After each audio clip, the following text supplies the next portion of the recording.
Hi, aunties.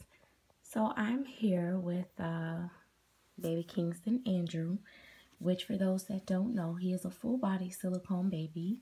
His sculpt name is Andrew, and he was fully created by Claire Taylor. And you can check out her website at clairetaylordolls.com. And no, this is not a commercial, but I get that like in almost every video, like where can I get, a doll like him, or where can I find Claire Taylor?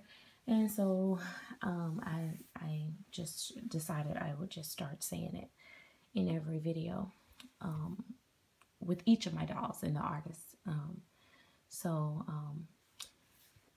as doing a tag, it made me think of some things, and I hope I don't offend anyone in the video or whatever, but I just wanted to just go and go a little further with talking about our hobby.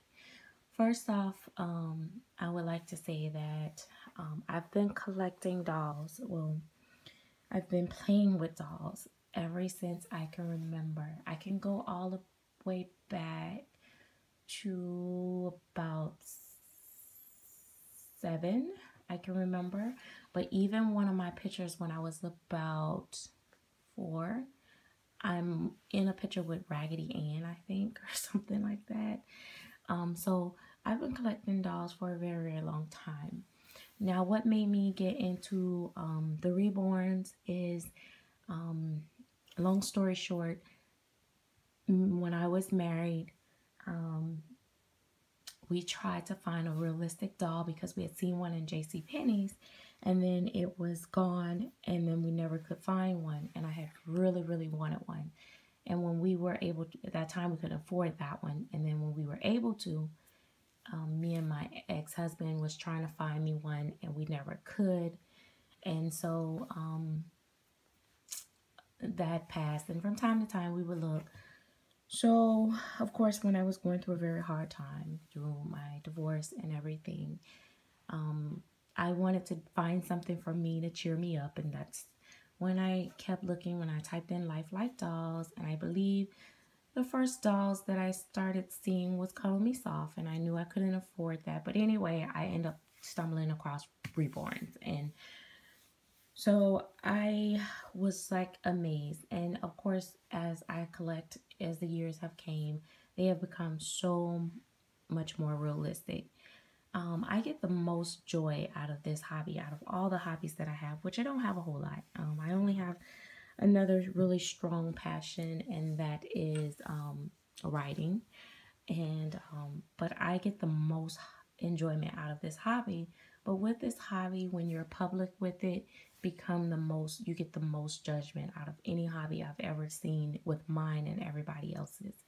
People don't understand why in the world are grown people playing with dolls, or why are we collecting something that is so realistic. Even with just sitting here right now looking at Andrew, it's just like, oh my God.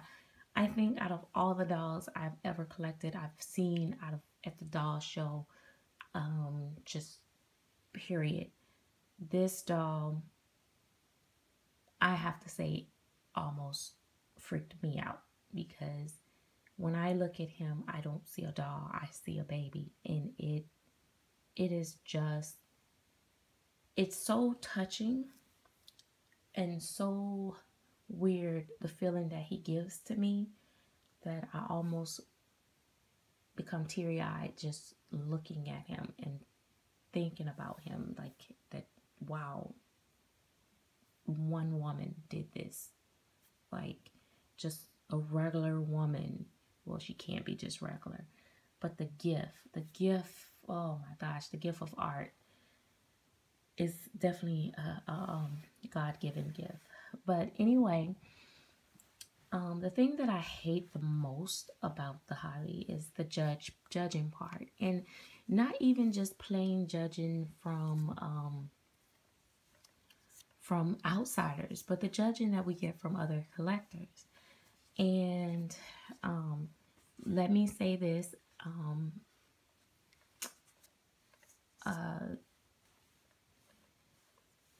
Well, I'm not going to say this because it doesn't, is there a need for it? But, well, yeah, because of what I'm going to tell you why it made me think of this.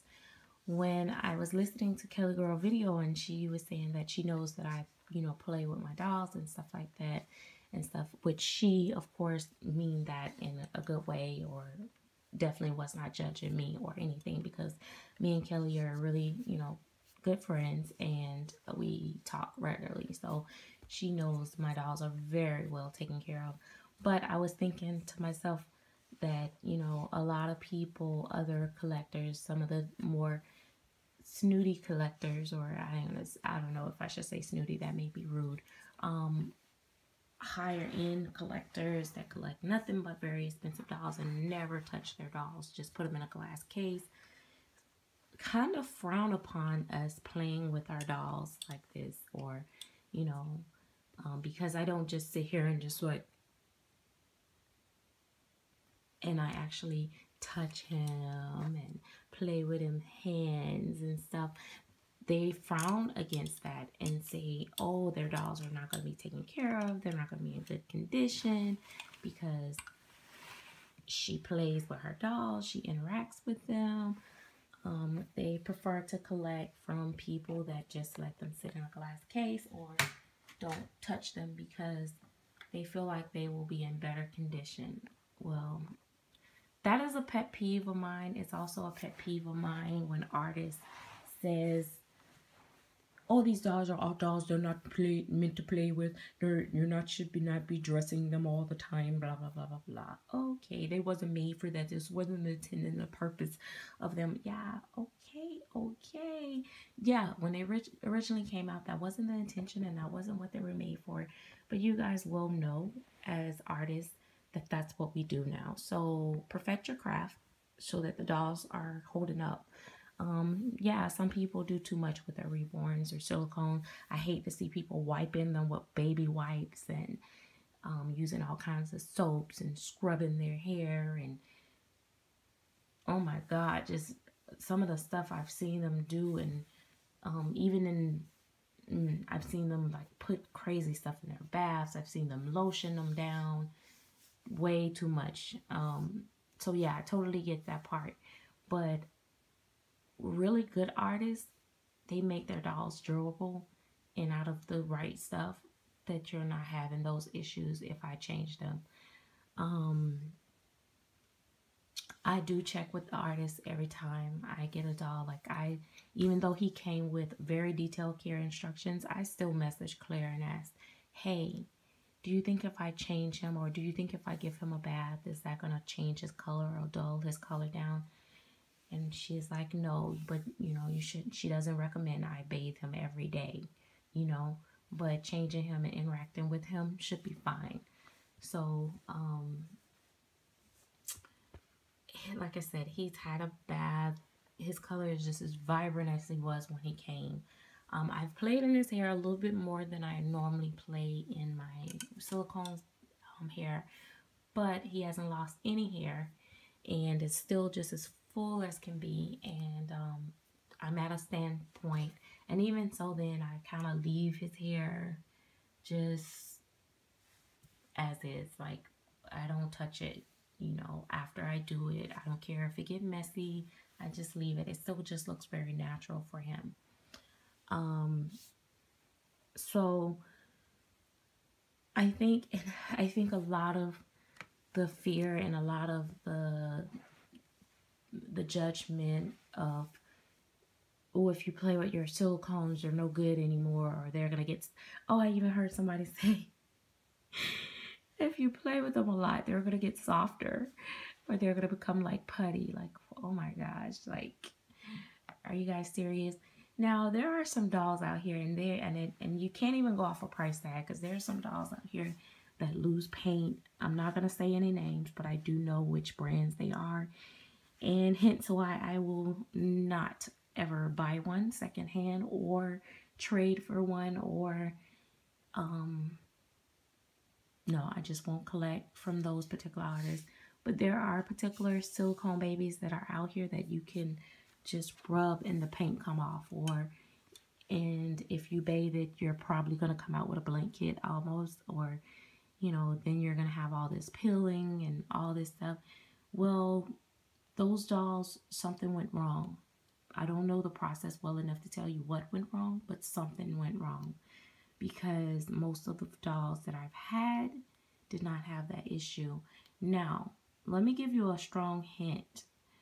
If you see a particular artist doll that is constantly going back for repaints all the time, the same doll have been repainted 3 and 4 times, something is not right. Now, if you think that the next sculpt is going to be different, then you might want to be a little careful, unless that artist come back and say, hey, I figured out what I'm doing and I doing wrong, and I've changed the process and now my dolls are better.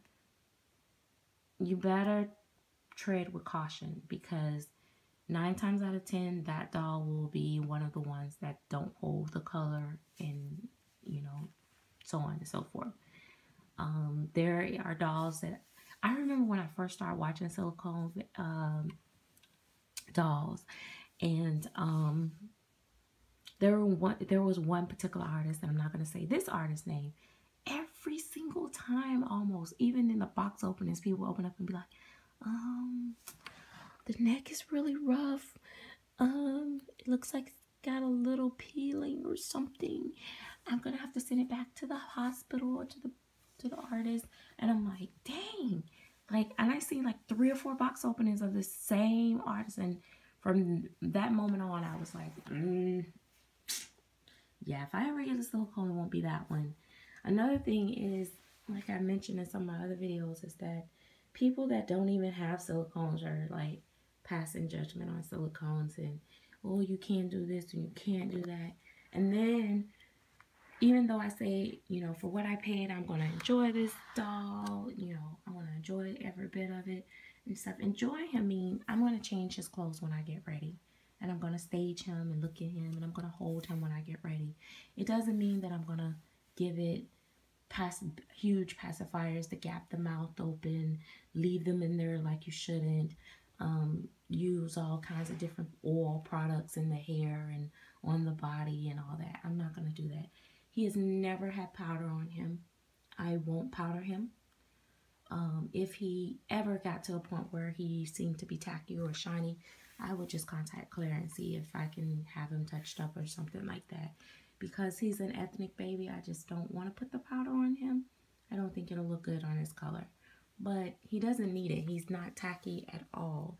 He feels wonderful, and he looks like he has a natural sheen-like skin. So I think it's all about what you're collecting, but that is mainly one of my major pet peeves, is the judgment. I hate the judgment. I hate the judgment more so of the people that collect the dolls than the ones that's outside, because I feel like we as collectors should not be tearing each other down on what we do, how we do it. I mean, if it's not for you, it's not for you. If you don't want to buy from that collector in the future, then don't buy from them. But, you know, don't be so judgmental and, you know, harsh about things. Like, I know it's a one particular collector that people frown on like majorly, but hey, it's their thing. And yeah, I probably cringe at a couple videos myself, but guess what? That's their dolls. If they want to play with their money like that, then so be it. But, you know, I guess they probably got the same attitude as I got. I paid all this money for this doll, and I'm going to enjoy it. So that's why when you're buying secondhand, you need to know who you're buying from. Inspect the doll very carefully as much as you can through pictures, and let it be that.